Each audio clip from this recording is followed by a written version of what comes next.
Praise the Lord. ஜனவரி 14 இன்றைய வாக்குத்தத்த வசனம் ஏசாயா 54 அதிகாரம் 10 என் கிருபை உன்னை விட்டு விலகாமலும் இருக்கும்.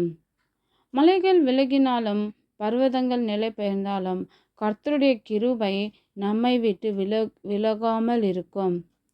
நாம் நம்பியிருக்கிற மனிதர்கள் விலகினாலும், நாம் நம்பியிருக்கிற பணம், செல்வம், சம்பத்து எது விலகினாலும் கர்த்தருடைய கிருபை நம்மை விட்டு விலகுவதில்லை.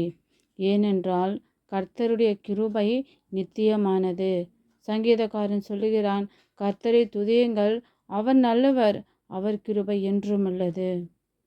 தாவீதுடைய வாழ்க்கையில் எல்லாமே விட்டு விலகின சூழ்நிலையில் கர்த்தரை நம்பி தன்னை தாழ்த்தி கர்த்தரை நோக்கி விண்ணப்பம் பண்ணினான். கர்த்தர் தமது நித்திய கிருபையினாலே தனக்கு செவி கொடுத்தார். பெருமை உள்ளவர்களுக்கு கர்த்தர் எதிர்த்து நிற்கிறார், தாழ்மை உள்ளவர்களுக்கு அவர் கிருபை அளிக்கிறார் என்று யாக்கோபு 4 அதிகாரம் 6 வாசிக்கிறோம். எல்லாரும் நம்மை விட்டு விலகினாலும் கர்த்தருடைய கிருபை நம்மை விட்டு விலகாமல் இருக்க வேண்டும் என்றால் நாம் கர்த்தரையே நம்பி தாழ்மையோடு கர்த்தரை நோக்கி விண்ணப்பம் செய்ய வேண்டும். கர்த்தருடைய கிருபை நம்மோடு இருப்பதாக. ஆமேன்.